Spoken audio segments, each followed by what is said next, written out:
Yeah, it is Thursday during football season, so Lorenzo Alexander is here for the Lowdown. So what's up? I'm great, doing well. The only thing I really can complain about is I haven't been able to work on my golf game that I normally like to do. Oh, that's a lot right. of coaching, radio, just a lot of more things that are a little bit more important than my golf game.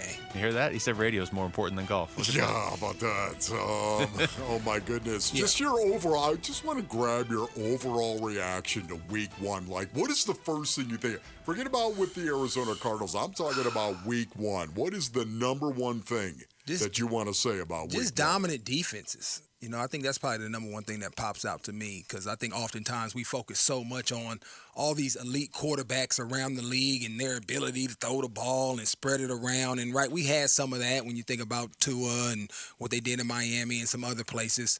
But just to see defense come out, smack cats, get after them. Obviously, I hate Dallas, but watching them destroy the Giants is awesome because that's another division rival that I played a lot. And so at least somebody got embarrassed out of the NFC East. It that never wasn't leaves Washington, you, right? it? No, it doesn't. Never leaves you. Love the guys, hate the star, that's right? That's right. Yes.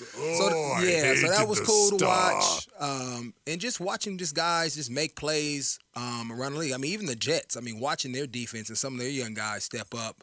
Obviously, it was against the Bills, but I just enjoy good football and watching guys compete and get after it. And the Bills defense played well, too. They had some guys out there balling and hawking and getting around. So it was just a fun weekend, and it's probably the most football I've watched in a while, just sitting back and just flipping through the channels, checking things out. Oh, you get to embrace being a fan now, finally. Yeah, I think I fully have flushed the player in me. Because, when it was so close to retiring, it still felt like work. Like, man, this is like watching film. I'm out of here. Now I can actually sit down and watch a game and kind of enjoy it. Yeah. And it doesn't feel like work anymore. Like I'm not overloaded with all those years of watching film, 4 or 5 hours a week and then in meeting rooms and all that stuff where it's just I want to get away from it. I think I have detoxed myself of all those years of just watching film over and over and over and over again. Okay, so maybe in the tape room I'll believe you, but as a player, I don't know if you'll ever flush the player. Well, yeah, you know what what I mean. The player as in the student. Maybe the student of the game watching. Yes. I still have player tendencies, yes. You do yes, have my some attitude tendencies. and if you challenge me, that does come out always. I guess I'm talking about the professionalism part of the game as far as studying. I just wanted to make that clear. Yeah. Okay, don't challenge me. Don't walk up. Pros versus Joes. I'm going to give it to you. I'm going to give you the work. All right, I stay in shape. Whether you watch film or not. Right. All right, so let's talk about the Cardinals. And, I want to start with the defense. How surprised were you by what you saw? And honestly, the bigger question for me personally is, did you see stuff that you think is sustainable over the course of the season from this defense? I definitely do. I saw, and I think Zaven said this, there was a lot of good, there was some bad, and some ugly. And some of the ugly, the Commanders didn't take advantage of. But I just want to start with the good. Physical. You talking about setting the tone and coming out. And that's sustainable because that's a mindset. Yeah. Right? As long as you stay relatively healthy, right? Because no football, you're always injured. But Zaire, right? You see the corners tackling. That's always a true sign, right? I'm looking at Wilson and Wallace back there. Zaire coming up, filling the gaps. Obviously, that big hit he had on Sam Howell on the sideline. Now, you can say it was illegal, but it was physical, right? That's the hit on Thompson on the sideline. I don't think that was a penalty. He just looked so violent, they had to throw the flag. And they had just thrown the flag on Kaiser White. Yeah, it was no helmet to helmet on that. Jalen Thompson got a raw deal on that one. Yeah. Man, but he was just so violent. They said, and then you had Bieniemy sitting there, hey, throw it. And they had to throw it because that's football today. You had Zaven smashing cats, in the run game. Obviously, the Barbarian running all over the place. He smacked McLaurin on the sideline, just great hustle plays. So their mentality, I like. You can win a lot of football games just hitting cats in the mouth over and over and over again, like Marshawn Lynch says, because most people don't want that work for 4 quarters. Yeah. And that's a mentality. So that is sustainable. Over and over and over and over.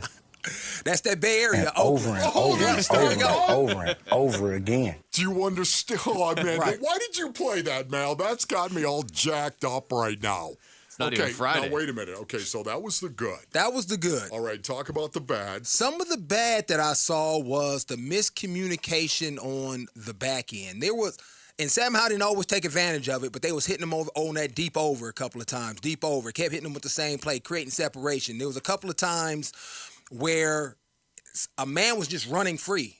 And it looked like either there was miscommunication and like it was man-to-man. One time it was a guy running a wheel route down the middle of the field or down the sideline, which could have been a touchdown, but he didn't see him, so it was no harm, no foul. Right. And I saw that show up a little bit too much throughout the game.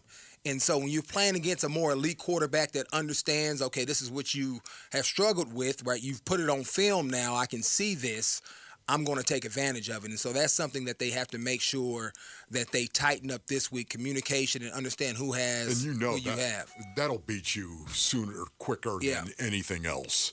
You got MEs in the back end, you're in trouble. Right. That leads to explosion plays, yes. right? Touchdowns. And that's the quickest way to your point of losing a game and getting beat and being embarrassed. And I hope people, right, and I know you guys have talked to this, with the Giants coming in, aren't looking at that Dallas game as a barometer as far as who the Giants are. Because that first drive, they was whooping the Dallas's defense. They was knocking cats off the ball, right? Daniel Jones was getting out of the pocket and running. Now, they got tossed in the blender when it was a false start, a bad snap, and then they got a blocked field goal to the touchdown, and that they weren't resilient enough to overcome that, because after that, with the rain and everything, they was in the blender and it just kind of fell apart. Yep. But you see signs in that first drive of an offensive football team that can move the ball down the field. And so it'll be interesting to see, right, because you're not going to have a block punt and then an interception and give up 7 sacks every weekend. You're just not going to do that. Yeah. And so if that team, I think, is much better than what they showed on opening night. We got the Vikings and Eagles from Philadelphia tonight. Yeah. That's a pretty good Thursday night game right there. I'm digging that. I don't know. I mean, we're early enough in the season where some teams you don't know what to make of them, though. Like, you don't know what to make of the Vikings yet. That wasn't a great performance, but it's one game at the same time. Let's go back to Monday, though, because that was such a potentially league-altering game. You knew it was going to be a good game. Jets and Bills, Monday Night Football. Did not expect Aaron Rodgers to go down 4 plays into the game for the season for the Jets. And so let's just start there. Just your reaction and just from your experience as a player, when there's something like that happens. Look, I know you got close ties to the Bills. Right. I was impressed by the Jets finding a way to stick around in that game and ultimately win it with that happening at the start of the game. Yeah, I mean, I don't know if I was as surprised in the sense that obviously Josh Allen, that offense, we know what they're capable of doing. Mm-hmm. But they are playing one of the top defenses in the league as well, right? It's not like Josh was playing Aaron Rodgers. Oftentimes we get that, we say, oh, Aaron Rodgers versus Josh Allen. No, it's not. It's Josh Allen versus the Jets defense and Aaron Rodgers versus the Bills defense, right? And so even though Aaron went out and they weren't unable to really offensively probably do the same things that they wanted to do in the Jets with Zach Wilson, all those Jets players were still out there. And one of the weaknesses that has been with the Bills is really the ability to run the ball and the ability to protect the quarterback at a high rate. And that's why Josh takes so many hits and takes off and runs a lot, right? And now you're playing against one of the best defensive lines that's in the National Football League, and what they're able to do on a defensive end, on the back end as far as cover guys, right? That's still tough sledding. Now, did Josh make some poor throws? Yes. And that's what happened. He had 3 interceptions to my man that ended up getting 250. So shout out to Whitehead, right? Get in the first game, can't beat that incentive, right? And then he fumbled the ball after he was already out of it, and so if you have 4 turnovers in a game, most of the time you're gonna lose that game. I don't care who you're playing against, right? And so that's really more so what happened from the Bills side versus, Aaron Rodgers went out and they didn't capitalize. They couldn't capitalize because they still was playing against one of the premier defenses in the league in week 1. And we saw defense really had dominant performances in that week 1 with some certain teams. Yeah, I think they're only going to be better than New York Jets defense this year. I think they are. Last year, of course, they were the number 4 defense in the National Football League. Right. They were really, really good. They were locked down for the most part. I think they're only going to get better. this year. And if they were the number one defense in the league, that would not shock me in any stretch of the imagination. I want to ask you about Aaron Rodgers. And just your thoughts. Just go on Aaron Rodgers. Yeah, I mean, it's disheartening, right? Because you see a guy that has the ability to impact games. Obviously, he's been doing it for a long time, future Hall of Famer, regardless if he decides to come back or not. But got out of Green Bay, seemed refreshed, renewed, had a lot of youth around him, right? Because the Jets still is a young team in a lot of regards. And so that normally excites or kind of energizes older guys. You know, that's what I experienced when I was in Buffalo, and I'm working with Tremaine Edmonds, who's 21, right? And so you got all these young guys and their energy, they dancing and juiced up, right? And that's not necessarily my style because I'm more of an old school guy, but that kind of got me going and get me out of my box. So let me show up, man. I'm going to show you young guys what it's all about, right? 12 and a half sacks in one season, right? So that stuff really helps you. And so I thought he was going to be obviously one of the top-tier quarterbacks again. When you see the weapons that he has, we saw Wilson and what he did on Tre'Davious White. Great coverage by Tre'Davious, and just makes another. The Bills can't get away from these catches of the year, right? The Cardinals, then we had Jefferson last year. Now you got Wilson in the first week of the season. I mean, it's like back to back to back, like catches Nothing of the year. Nothing you can do on that play either. Right? No, it was great coverage. Yeah. Reaches out and catches it. And so it's just hard to see because I've went through something like that when I played here my first year, right? Got a big deal. Was going to be, I was a captain, one of the premier players on defense. Tear my list, Frank, week 3. Obviously, I'm not Aaron Rodgers, but now you almost it's next man up, and so you're a part of the team, but you're not a part of the team. Yeah. So I think it's really going to depend on how he attacks it. As far as getting healthy, right, that's the number one thing. But then making sure that he's still in that building because, depending on what they do at the quarterback position, he still has a lot of knowledge and wisdom that he can pass on that is just as valuable as if he's on the field. Yes. And I think that's why Zach Wilson was able to come in and play fairly well. Obviously it wasn't Aaron Rodgers style, but didn't hurt him. Right, and so he needs that mentor, I think, in that room. And they're probably looking for a backup quarterback now that's not necessarily going to take his job, but that's going to mentor him throughout the season. But Aaron Rodgers could be a part of that as long as he's willing to do that. So I actually thought Zach Wilson did a pretty good job right there in that situation. Can you imagine this? I mean, here you are. You're Zach Wilson. You were going to be the franchise quarterback. Right. You were going to be the franchise quarterback. Guess what? You're not the franchise quarterback. Nope. Now you're forgotten. A guy by the name of Aaron Rodgers, who's going to be in Canton, is the franchise quarterback right now. And on the 4th play of the game, he goes down with what everyone at the time had to feel like that could be year-ending right there. Right. That kind of looked like an Achilles. It could be. He knew that. Right. And for him to go in there and, he didn't get a ton of practice reps. Nope. He didn't get a ton of reps. Right.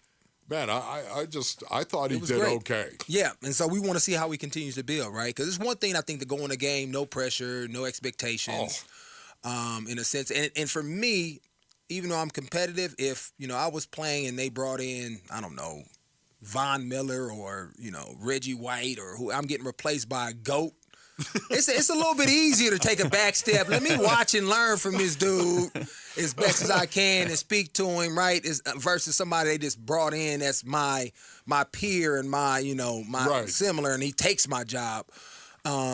So, I think Zach Wilson has a chance of growing, right, having a redemption story, right, because he had a lot of issues, some leadership issues last year beyond just not playing well. Agreed. And this is a great opportunity for him to seize the moment, show guys who he is or maybe who's grown into be, right, with some of the tutelage of watching Aaron over the last offseason and really take this team by the horns and help them achieve getting to the playoffs and maybe making a run. This is Robert Saleh yesterday talking about Rodgers' future beyond this year. I haven't gone down that road with him. I mean, I'd be shocked if this is the way he's going to go out. But at the same time, for him, he's working through a whole lot of headspace things that he needs to deal with, and that will be the last thing I talk to him about. So I don't know Rodgers at all. Obviously, you played with him in college, but I would hate if that's the way his career ended. You know what I mean? Right. And maybe it does. This is not like an easy injury to come back from, and he's got to decide. And I'm sure he probably hasn't yet. But I would hate it if that was it. Yeah, most guys are coming back from that or are going to attempt to come back. I mean, you look at Alex Smith, right? Same, similar, but his was obviously worse because he was thinking about amputation of the foot or leg. right? He wanted to battle back because you never want it. If you have an opportunity to dictate the way you go out, you want to do that. And he's built up enough equity in this league for him to have the opportunity to come back and at least try. You want to come back and at least try, see where I'm at, maybe play, and then try to go out on your own terms. But for him to walk away right now when it felt like it was dictated for him, right, I don't see that in his makeup at all based on who he is and how he competes as a football player. No way. Yeah, I don't see that either. I don't see him walking away. Did you actually see his post on Instagram when he posted right there? He said, "The night is darkest before the dawn, and I shall rise again." Oh, well, there you go. For me, I mean, that was cryptic, but also pretty clear that he's at least going to try and come back. Yeah, I don't know any competitor for the most part. Right. I know he's old. Yeah. And he is old. Well, and there's been talk of him retiring in the past. Yes. But yeah, no, I mean, I'm with you. I think if he can come back, you at least want to come back and know in your mind this is it. Because it wasn't the fourth play of the ninth game. It was the fourth play of the first game on his new team, too. Right. So, yeah, I don't know. That would be, like I said on Tuesday, I have no ties to the Jets. I don't care if the Jets win or lose, but that was almost disheartening just to watch because you're like, here, this is going to be one of the biggest stories this season, and all of a sudden. I hated to see that for him. I really did. I've been hard on Aaron Rodgers. I have. I used to love this guy as far as the type of player that he was, and then he got a little sideways right there with the whole darkness thing and toad licking and all of this other stuff. I think you added the toad licking. Once again, I respect Aaron Rodgers, and if that stinks for anybody to go through that. Getting pressure on the quarterback was not an issue for the Cardinals in Week 1 against Washington. 6 sacks. Forced 3 turnovers. Scored a defensive touchdown. In fact, the only touchdown of the game for the Cardinals was defensive. So now we head into Week 2. Lorenzo Alexander's obviously here for the lowdown. It wouldn't be the lowdown without Lorenzo Alexander here. No way. It would just be Wolf and I talking. I don't know. What's the point? Be the zero down. So you're... You'd be the zero in that. He said, let me clarify. But I like it when Wolf sets himself up for the punchline. And like 8 minutes later, it gets delivered. Was that a punchline? Was that actually good? Okay, good. I didn't say it was good. I just said it was a punchline. Okay, good. As far as getting to Daniel Jones this week, different team, different opponent, different motivation probably after what happened to them on Sunday night. What, in your mind, Zoe, is the Cardinals' best tactic to being able to do that? Well, I think it's a couple of things. If you watch the first drive of the Dallas Giants game, the Giants were able to run the ball fairly well. Saquon, I don't know how many yards he had, but they were knocking cats off the ball, and it looked like it was 4 or 5 a pop. Had a couple of times where it almost looked like he was about to hit a home run.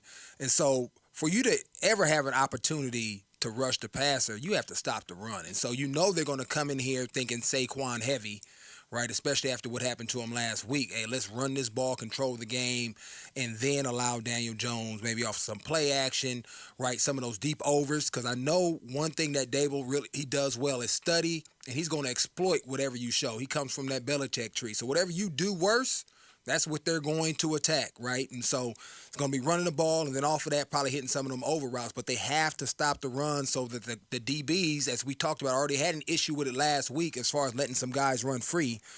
They don't have to worry about maybe coming up and playing the run as aggressively. Now, when you get to being behind the sticks, second and long, third and long, I think they have the ability to beat some of these guys one-on-one. But if you watch Dallas, what they did, they were like overloading sides where they would have essentially three linebackers, really 4 linebackers. They would have the defensive end, which is Micah Parsons. They would have a D tackle, and then they would have the other D tackle all lined up on one side, and then they would have the off-the-ball linebacker on another side, on that same side as well. So you essentially have 4 guys. So essentially you would want to slide that to them. Right? And then they would bring Micah came back across the center, and the off-the-ball linebacker came across. But the off-the-ball linebacker didn't blitz. He was just a simulated action with them, right? And so they created some confusion because it's a young center playing the game. They also have a young tackle, right? And they also have, I think the right guard is fairly young as well. I think he made 3 or 4 years in the league.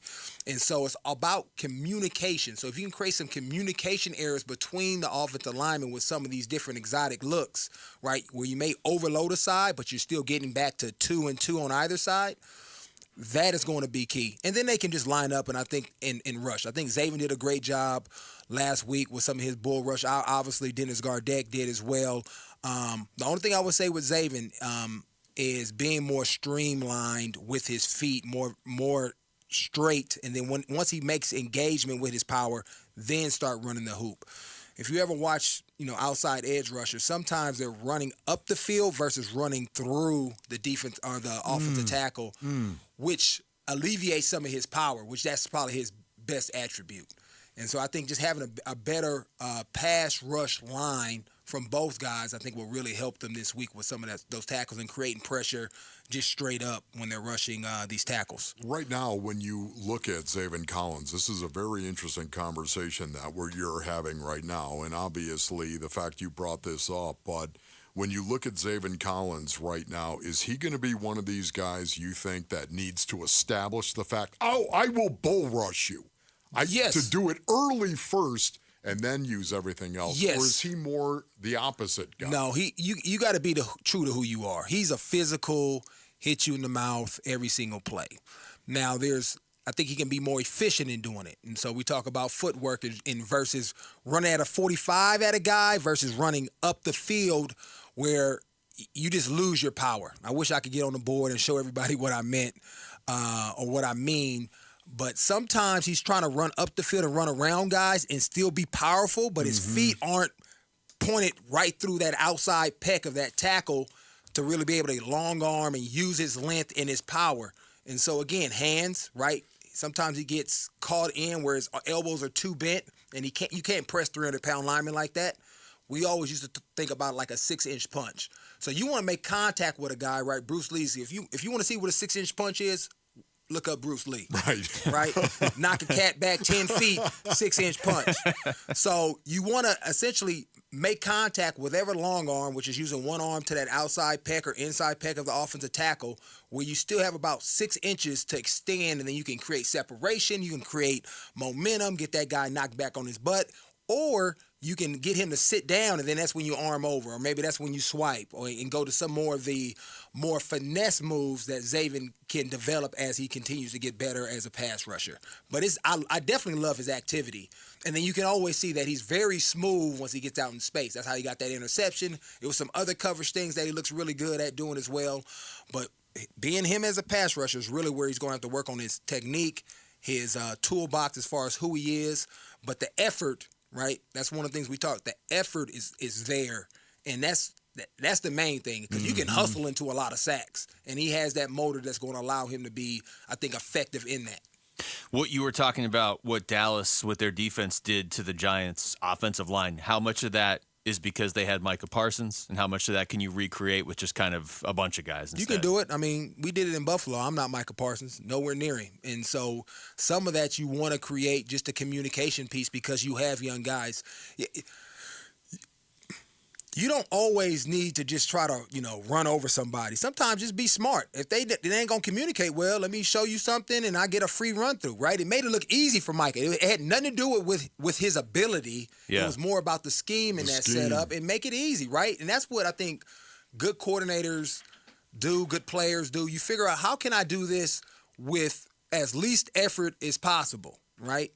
And then you're able to play and sustain a game throughout the 4 quarters versus let me just run into this wall. That gets draining after a while. And so you have to be smart about how you are attacking guys, whether it's one-on-one matchups or schematically, how can I manipulate them so we can get a free runner? Because that's ultimately what you're always trying to do. And that's why people like to blitz, but sometimes you can do that without blitzing. Yeah, we only got a few seconds here, but Andrew Thomas, what a big loss that would be if he can't play, because that's exactly what the Giants need. Right, yeah. I mean, once you start getting to that second, backup tackle, I mean, offensive linemen aren't very deep. And if you're not getting reps and you're not out there a lot, it's really hard. I mean, because the tempo just picks up, and so that's going to be significant as far as not having Andrew Thomas out there. So I want to get your thoughts on the rule that the NBA is attempting to implement to minimize the, I don't know what you want to call it, load management, resting, whatever it is. Let me just start by saying I hope they can pull this off. because I do think it's a problem around the league. Right. I just don't think they're going to be able to pull it off. I mean, let's just, I guess, start there. Yeah. How realistic do you think this is? Yeah, I really don't know because you have to kind of get into the nuts and bolts of like some of the legislation and how it's written, right? Yeah. But coaches and teams always find some type of loopholes, because at what point is the league office going to say, if I say I'm hurt, you're going to come out and say, no, you're not hurt, and make me play? Find my team $1 million when I'm hurt? It just doesn't make sense when you get into those type of situations. So I understand why they do it, right? The nature of it, when you got families showing up. I've even done this a couple of times. You show up and you expecting somebody to play like, oh, they're not playing. It's not why I came. I came to see the Stars play. Yeah. Right? Especially if you're a family of whatever. It's expensive just to go by yourself or with somebody else to a game and everything that it encompasses, and you want to go to see the best in the world compete. It's just unfortunate that the culture of the game really is about make it to the playoffs versus let me compete throughout the season, which most of us, my age or maybe a little bit younger and then obviously older, you remember how guys used to just grind throughout the season and just show up and play and compete. And if you ever played at a certain level, you're like, man, how can guys sit out and not play? Right? I understand the strategy behind it, but like 20 games a year. I want to play. Like it's right, not just like exactly two, like a quarter of the games. Yeah, I know. That's exactly what I was going to ask you right there.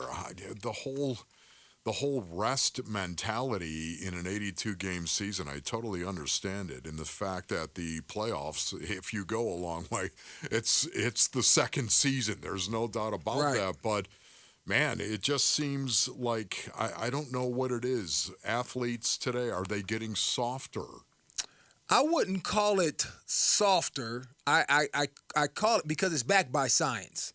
So it's, in some ways, it is smarter. So you're fresher on the back end. So it makes sense. And we have conditioned ourselves with sports science and all these things, right? Because even back in the day when in football, for example, most guys, you practiced every single day. Every single day you showed up and you competed. By the end of my career, I took some days off. It just because they said it made sense for my body and for me to play on Sundays. So I understand it, but I would never miss a game. Like, hey, sit out. I don't care how I'm feeling. I'm going to play. Even if I'm kind of borderline not cleared to play. Mm-hmm. I'm going to be, I want to play. So I understand from a practice standpoint, but to you, what you're saying, I could never sit out of a game. I don't want to call it softer. I just think they're being smarter and they're justifying it because most guys that sit out have an idea, okay, we're going to be in a playoff run. I want to win a championship. So the motivation behind it, I think, is championship caliber. I'm trying to win a championship. I could care less about today's game.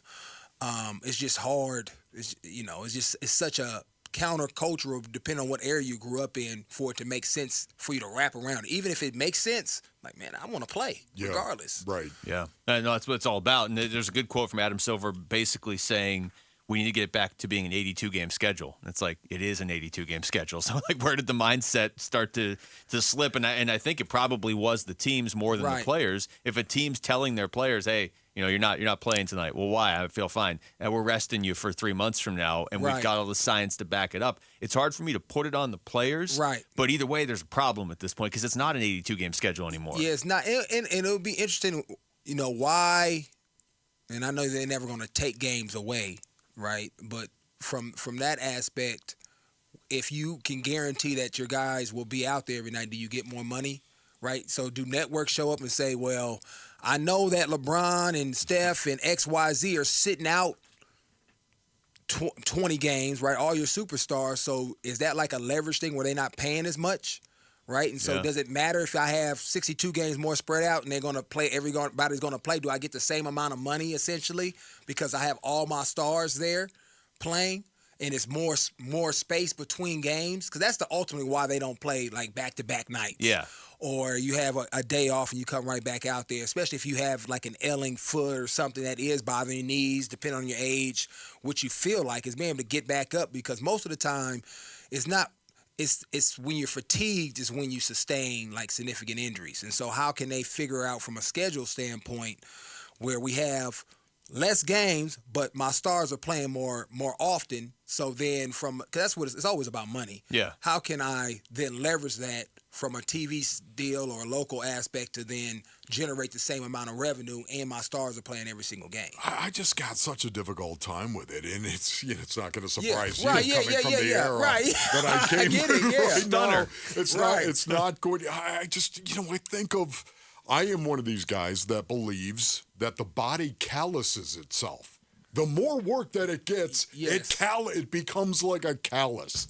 It calluses itself. It doesn't actually make you more vulnerable to injury. To me, it makes you less vulnerable to injury. And I will point to the Michael Jordans of the world in the NBA. Yeah, those guys are built different, right? And so I'll say this, right? I believe that there would be different superstars of the 80s, of the 70s, of the 90s, if it was the mindset of today.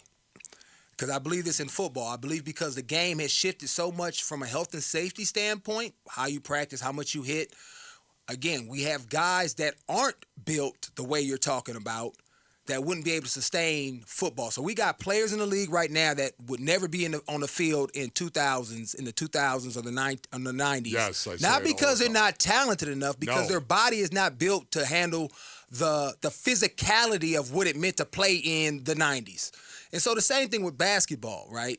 I think there's some guys that are playing in the league today, right, that are benefiting from these rules because their bodies would not have been able to sustain what Michael Jordan did. So, right, Michael Jordan wasn't only an elite athlete and an ultimate competitor. His body was built. Certain guys in that era, their bodies were just built where they could play probably 100 games and then but playoffs. It wasn't just Michael Jordan. Well, I know there's multiple guys. I'm just saying there would be other guys. If the rules or the mindset culturally as far as how they approached the game today, there's a guy out there that ended up never making it because his body couldn't handle the physicality of the 80s, that if it was like today, probably would have been another star. I'm not saying it would have been Michael Jordan, but would have been able to play in the league of that time. So I'm just saying those guys' superpower outside of just being uberly talented basketball players or football players was their ability to take traumatic punishment and still be able to play at a high level. That is a gift, a skill that everybody doesn't have. So what is the NBPA's role in this as you see it right now? What should their focus be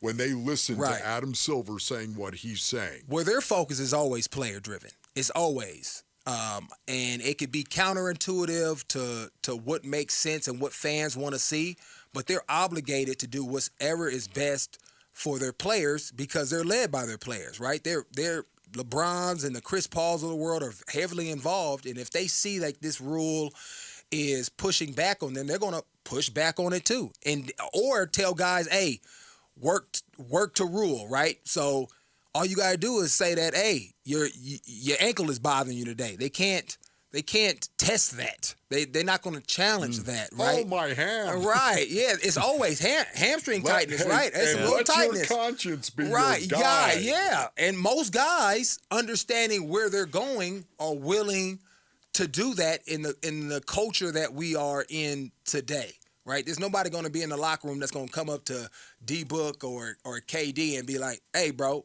why you not playing? Ain't nobody gonna do that. They're not gonna. They're not gonna do that. Oh yeah. Can you imagine the reaction if you did that? Yeah. Like, why are you talking to me? Right. It's not gonna happen man. because the top guys in the locker room are the guys that they're worried about. But those are guys that are gonna do it, and there's nobody else in that locker room. Unlike a football locker room is a little different. True. I was a blue collar guy, and I would call some guys that were getting paid out. That doesn't shock me. Like, hey, man, we need you, bro. Can you show up? What? Come on, we need. I know you kind of hurt, but I'm hurt too. Yeah, we're all hurt. Yeah. So it's different. Football is a little different. The culture and the mentality, and you would never get away because you'll have some guys that's grinding, trying to make and hold on, and.